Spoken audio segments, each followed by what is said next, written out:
There is something sitting in your refrigerator right now that your great-grandmother would have recognized immediately. Not as food, as medicine, as the thing you gave someone when their gut was destroyed, when their energy had collapsed, when the infection wouldn't clear and the body needed rebuilding from the inside out. And there is a very good chance you are using it as a condiment, or ignoring it entirely, or throwing it away when it gets too sour.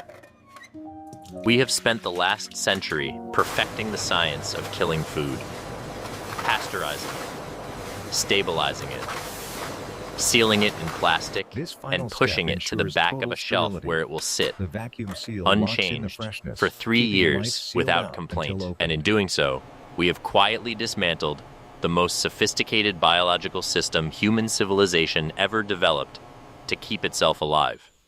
The ancient world did not kill their food. They kept it alive.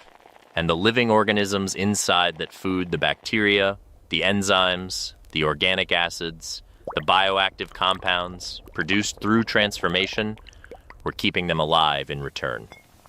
Today, we are counting down 15 fermented foods from ancient tradition that modern science is now working urgently to understand. Pay close attention to number 1. Most people have encountered this in some form their entire lives and never understood what it actually was or what it was doing. And when we reach number 8, I am going to stop and tell you the story of a prophet who collapsed in a desert, asked to die, and was restored by something so simple it has been overlooked in every wellness conversation for decades. When you understand what was in that food chemically, the story stops being poetry. It starts reading like a clinical case file. Stay with me through this entire list.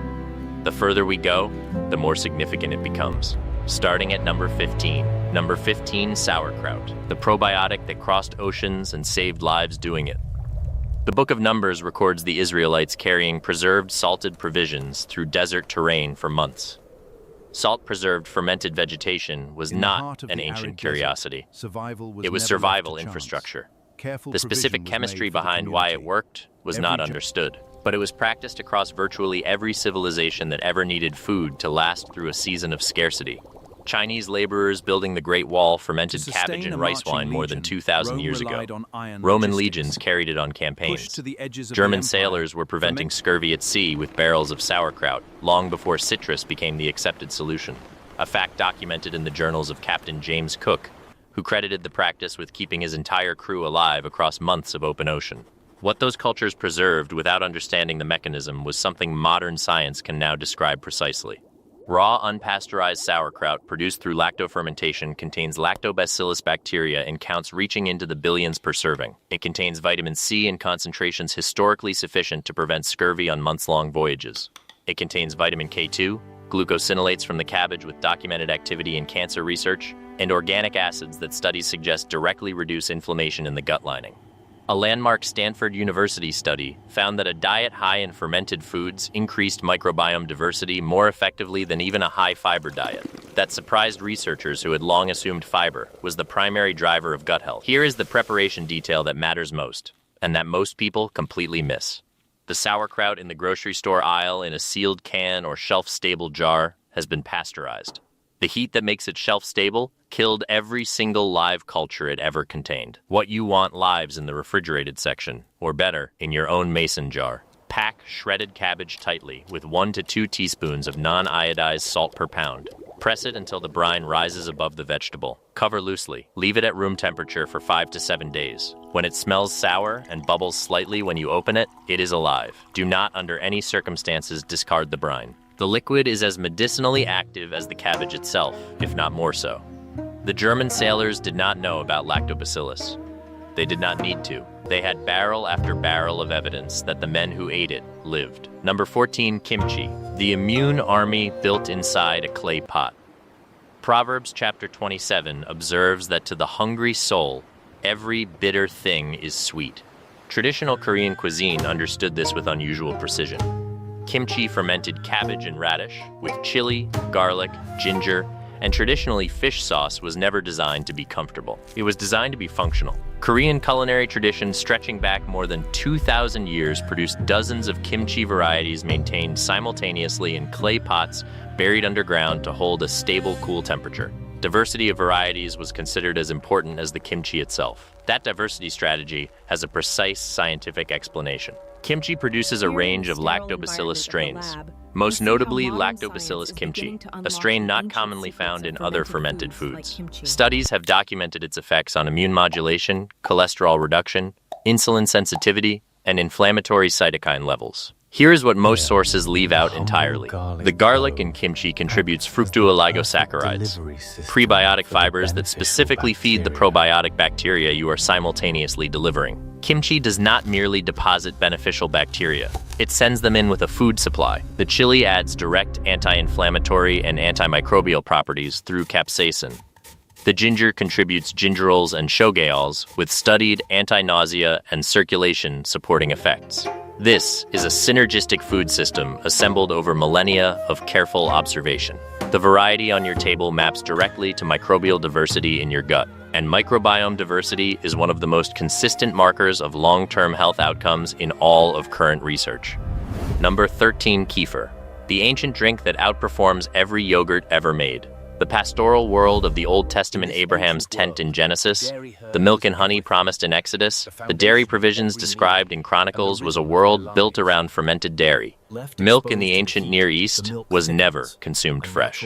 Without refrigeration, it fermented within hours. What the ancients drank, what they offered honored guests, was culture-rich, enzyme-alive, probiotic-dense fermented milk. What developed in the Caucasus Mountains, the region stretching from modern Georgia and Armenia through Azerbaijan into Turkey, was kefir. Made by culturing milk with kefir grains, symbiotic colonies of bacteria and yeast that look like small cauliflower florets, it produces a drink containing between 20 and 60 distinct probiotic strains. Compare that to commercial yogurt's 2 to 7 strains. This is not a marginal difference. It is a categorically different food. The Caucasian mountain peoples who maintained this tradition were for much of the 19th and early 20th centuries among the longest-lived populations ever documented. Researchers who visited those communities noted lifespans routinely reaching 100 years and beyond, with physical function and cognitive clarity well into old age. Kefir was a daily fixture without exception. Modern clinical trials confirm what those communities demonstrated empirically. Kefir has been shown to colonize the gut, meaning the strains it contains do not merely pass through.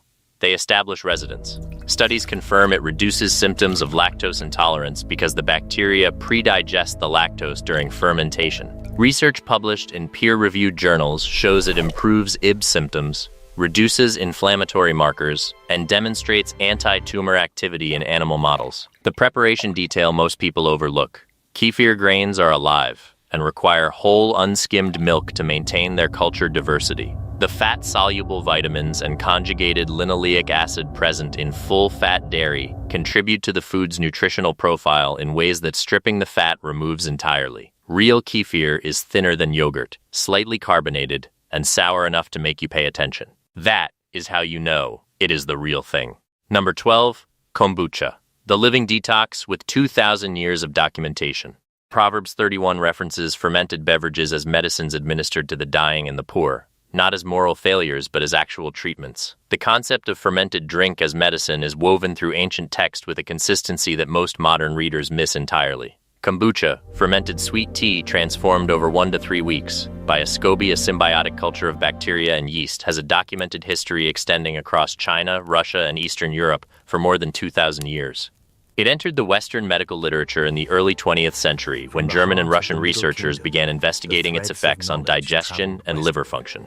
The fermentation produces organic acids, primarily acetic acid and glucuronic acid, with documented liver-supportive and detoxification mechanisms.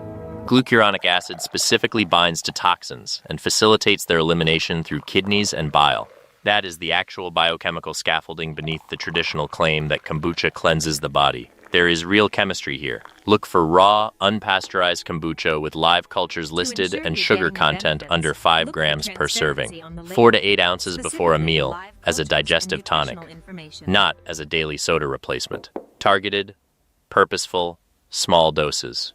That is how every ancient culture that used it approached it, and they were not wrong. Number 11, traditional full-fat yogurt. The probiotic baseline most people have replaced with dessert. Here is a distinction that changes everything you think you know. The yogurt the ancient world ate, strained, full fat, fermented for 12 to 24 hours until the cultures genuinely proliferated, is fundamentally different from the fruit-flavored, low-fat, heat-treated product filling most refrigerators today. They share a name. They do not share a function. Multiple civilizations, Greek, Middle Eastern, South Asian, Central Asian, independently developed yogurt-style fermented dairy. Each recognized it as medicinal for the sick, restorative for the elderly, and foundational for general health. That convergence across completely separate cultures is itself evidence of something real. Randomized controlled trials on genuine cultured yogurt show it reduces the duration of infectious diarrhea, supports recovery after antibiotic use, and reduces the risk of antibiotic-associated infection by repopulating disrupted gut flora. Full-fat fermented dairy contains conjugated linoleic acid, a fatty acid with documented anti-inflammatory and body composition effects. Stripping the fat removes that compound entirely. The Greek and Middle Eastern practice of straining yogurt into labna-thick, concentrated, protein-dense increases probiotic density per serving. Eat it with olive oil and herbs as it was meant to be eaten. Not drowned in fruit syrup, not marketed to children as a snack. As food, as medicine. Number 10, miso, the enzyme factory Japan, kept alive for 1,000 years.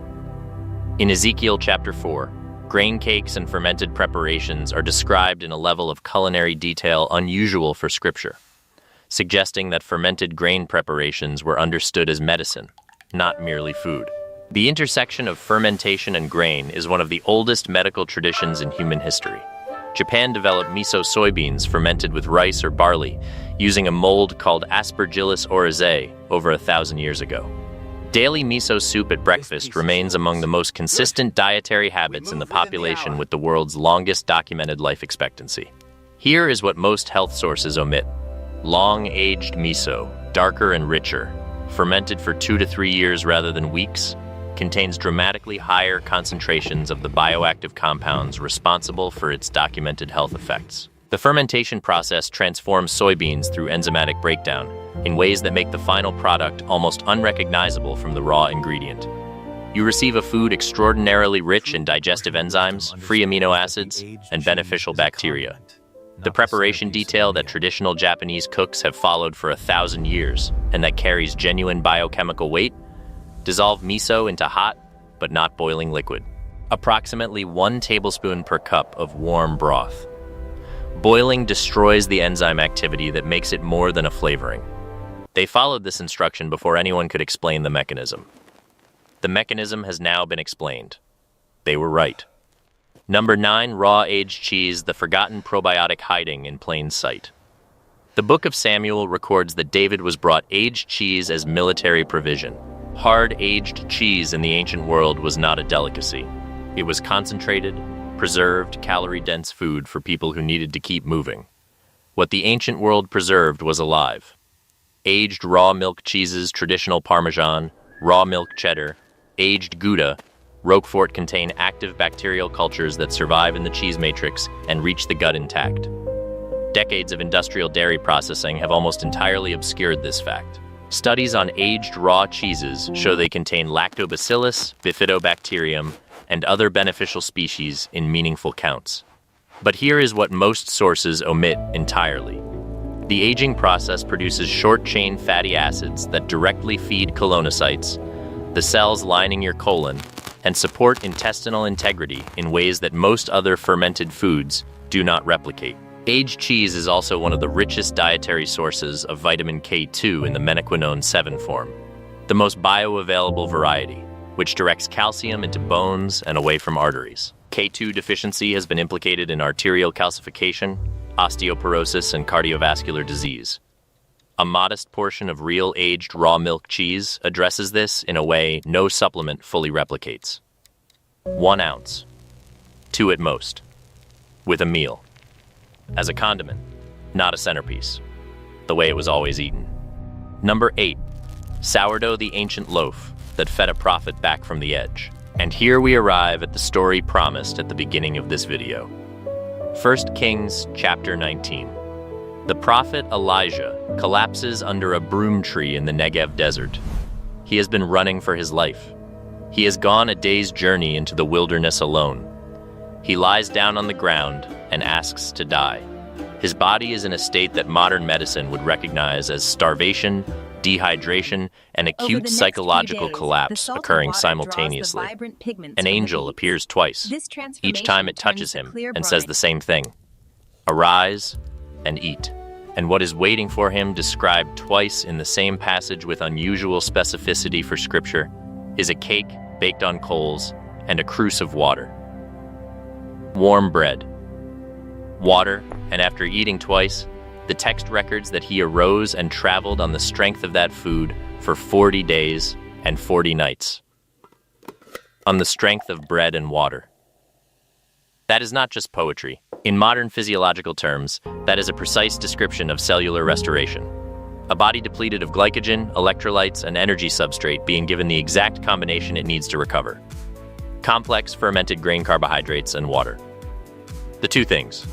Real sourdough, not the bakery versions using commercial yeast, not the loaves made in 2 hours, is bread leavened exclusively by wild yeast and lactobacillus bacteria, fermented for a minimum of 8 to 12 hours and often 24 to 48. During that long fermentation, the lactobacillus bacteria consume the sugars that would otherwise spike blood glucose. They produce acids that lower the bread's pH and break down phytic acid, the anti-nutrient in wheat that blocks absorption of zinc, iron, and magnesium. They partially digest the gluten proteins, making them structurally different and significantly more manageable for the digestive system. Studies comparing real long fermented sourdough to conventional bread show meaningfully lower glycemic responses, better mineral absorption, and improved digestibility even in people who normally react to wheat. Some individuals with non-celiac gluten sensitivity tolerate long fermented sourdough without symptoms they experience with standard bread. Researchers describe that finding as worth continued investigation. The bread Elijah ate was almost certainly something close to this. Dense, whole grain, slow made, kept alive by the microbes in the grain itself. Make it at home if you can. Whole grain flour, a maintained sourdough starter, and 12 to 24 hours. No shortcuts. The fermentation is the medicine. The industrial loaf in a plastic bag with a 3-week shelf life is not bread in any ancestral sense. It shares a shape with bread. That is approximately where the resemblance ends. Number 7, kvass, the blood tonic most of the Western world has completely forgotten. Ezekiel was instructed to drink measured water and eat measured bread during a period of symbolic prophecy. What entered the body was treated with profound seriousness throughout Hebrew scripture. The medicinal role of specific fermented beverages in ancient cultures is a thread that runs through every civilization that ever existed. And kvass is one of the most potent examples the Western world has almost entirely abandoned. Kvass is a traditional Eastern European fermented beverage used medically across Russia, Ukraine, and Poland for centuries. Beet kvass is what the medical literature finds most interesting. Raw beets in salted water, fermented at room temperature for 3 to 5 days. Traditional Eastern European folk medicine used it specifically for liver conditions, sluggish digestion, and anemia. Here is the compound-level detail most sources miss. The fermentation of beets concentrates their betalain content, the red pigments, with documented antioxidant and anti-inflammatory effects, while simultaneously enhancing the bioavailability of dietary nitrates. The body converts these nitrates through a pathway involving oral bacteria into nitric oxide. Nitric oxide dilates blood vessels, improves circulation, and reduces blood pressure. Randomized controlled trials on beetroot consumption have shown genuine reductions in systolic blood pressure of 5 to 10 millimeters of mercury. Researchers describe that magnitude as comparable to certain pharmaceutical interventions, though with an entirely different mechanism and safety profile. The lactofermentation adds lactobacillus strains and increases the bioavailability of iron and folate within the beet itself. Eastern European herbalists identified empirically that beet kvass was particularly relevant for people with low iron and fatigue. They were correct. They simply did not have the language of iron metabolism to explain why. 4 ounces before meals. Earthy, slightly sour, deeply mineral. An acquired taste. Most people who stay with it for 2 weeks stop noticing the taste and start noticing the shift. Number 6. Fermented. Hot sauce, the metabolic fire that 5 continents discovered independently. Capsaicin-rich preparations appear in Aztec medicine, in Ayurvedic practice, and in traditional West African herbalism. 3 entirely separate healing traditions arrived independently at the same conclusion about hot peppers. That is not coincidence. That is the body reporting consistent results across centuries of observation.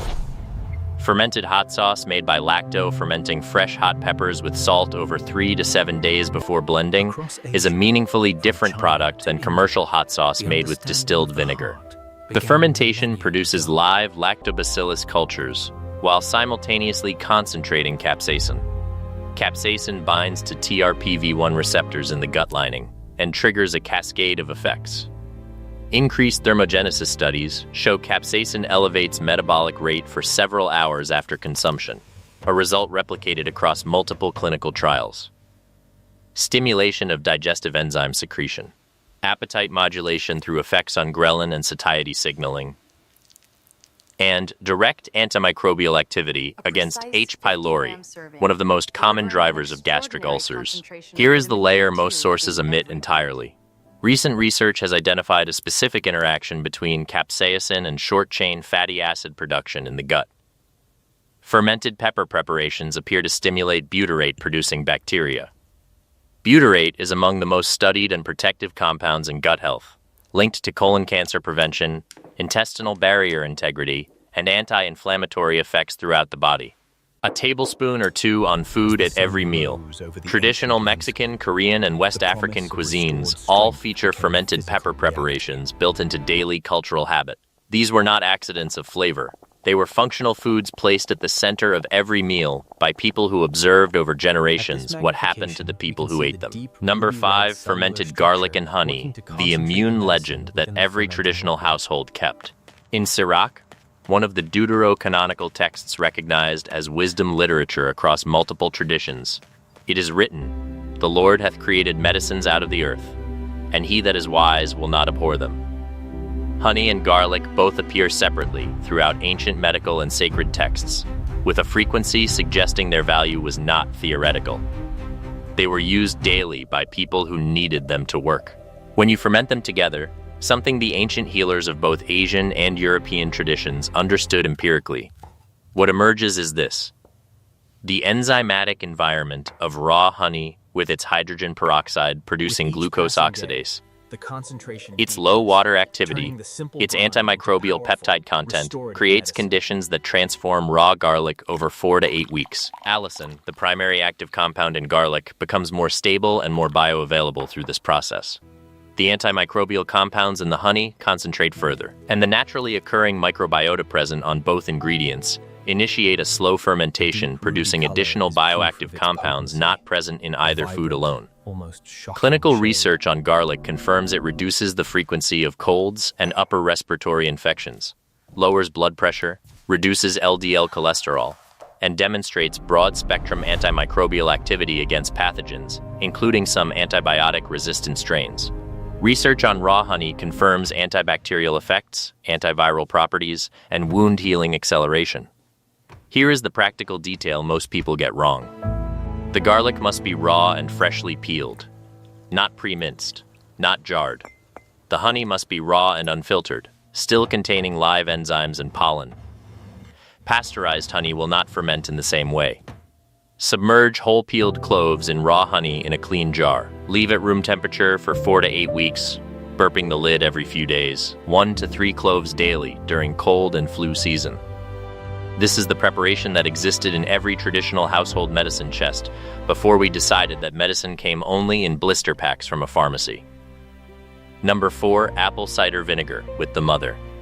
The blood sugar regulator hiding in plain sight. Vinegar appears in Scripture in 2 contexts that casual reading consistently misses. In Ruth chapter 2, Boaz invites Ruth to dip her bread in vinegar, a meal offered as an act of generosity and care. In Numbers chapter 6, the Nazirite vow prohibits wine vinegar specifically, implying fermented vinegar was an ordinary daily presence at the table, not medicine kept separate from food. Food that was medicine, Real apple cider vinegar with the mother is the endpoint of a double fermentation. Apples ferment first to hard cider, then a second fermentation converts the alcohol to acetic acid. The mother, the colony of bacteria responsible for that second fermentation, remains visible as a cloudy, stringy mass at the bottom when it has not been filtered and pasteurized away. Most commercial apple cider vinegar has had it removed entirely. Multiple controlled clinical trials have shown that consuming 1 to 2 tablespoons before a high-carbohydrate meal reduces post-meal blood glucose spikes by 15 to 30%. The mechanism is well documented. Acetic acid inhibits the enzyme alpha amylase, which breaks starch into glucose, slowing carbohydrate absorption in a way that meaningfully changes the blood sugar curve that follows. For anyone managing blood sugar, and given the current metabolic health landscape, that is most adults, this is not a minor finding. Here is the additional mechanism that almost never gets discussed. Apple cider vinegar stimulates gastric acid production in people with hypochlorhydria, low stomach acid, a condition researchers estimate affects a significant percentage of adults over 60, and that is profoundly underdiagnosed.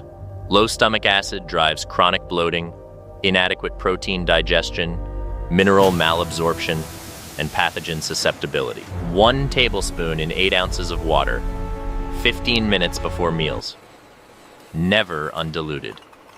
The acidity damages tooth enamel and the esophageal lining over time. Diluted, it is among the most evidence-supported and least expensive interventions on this entire list. Number 3, On the left, natto, the most underrated cardiovascular food on Earth. The concept of foods that thin the blood, support circulation, and protect the heart appears repeatedly through the ancient medical literature of Asia. The idea that fermented soybean preparations had specific cardiovascular effects was part of traditional Japanese medical practice long before anyone isolated the compound responsible.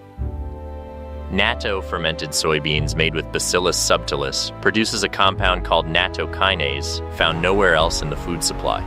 This enzyme has been shown in clinical trials to dissolve fibrin, the protein that forms blood clots, through a mechanism that researchers have compared favorably to pharmaceutical thrombolytics in terms of cardiovascular protection.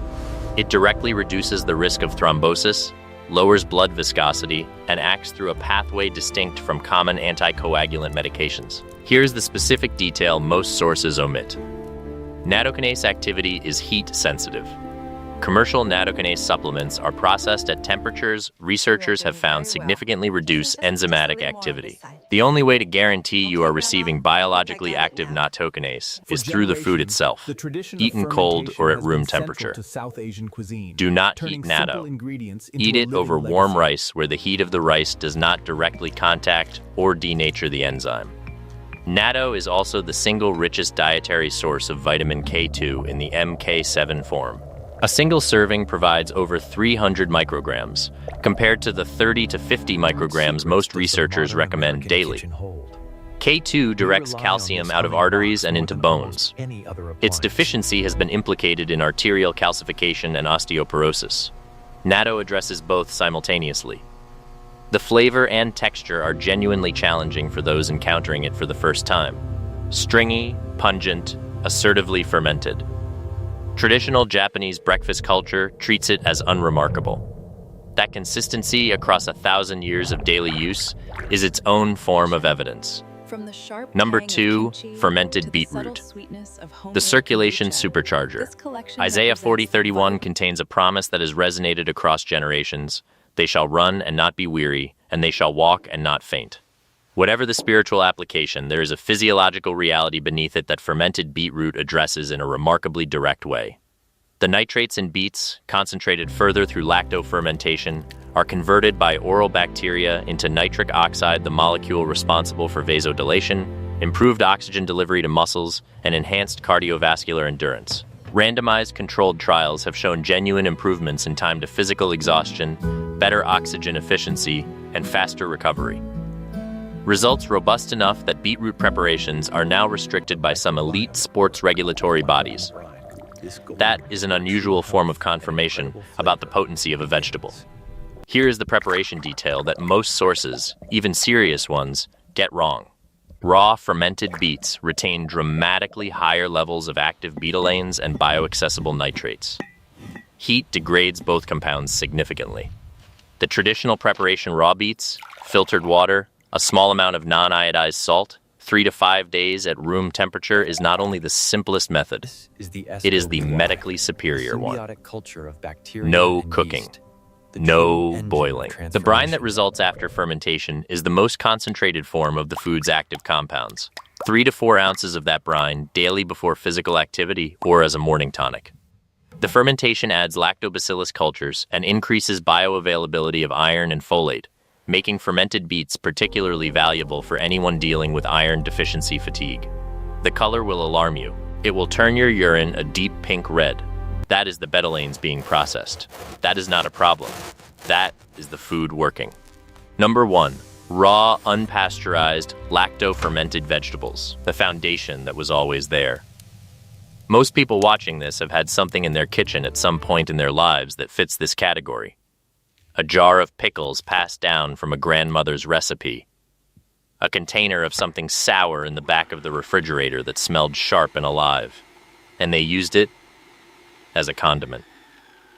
Or ignored it. Or threw it away when it got too strong. The lacto-fermented vegetable cucumber, carrot, radish, turnip, green bean, cauliflower, any vegetable preserved in salted brine through natural lactobacillus fermentation is perhaps the most ancient prepared food in human history. It appears in virtually every culture that ever existed. Different names, different spices, different vegetables. The same fundamental mechanism: salt, water, time, and the intelligence of the living world. The distinction that determines whether these foods do anything for your health is this one question. Was vinegar added or did the acidity develop through live fermentation? Virtually every pickle in a standard grocery store aisle uses distilled white vinegar. It is not a fermented food. It is an acidified food. No bacteria were involved. No bacteria survived. It is shelf-stable, predictable, and medically inert. Real lacto-fermented pickles are made with cucumbers, filtered water, and non-iodized salt.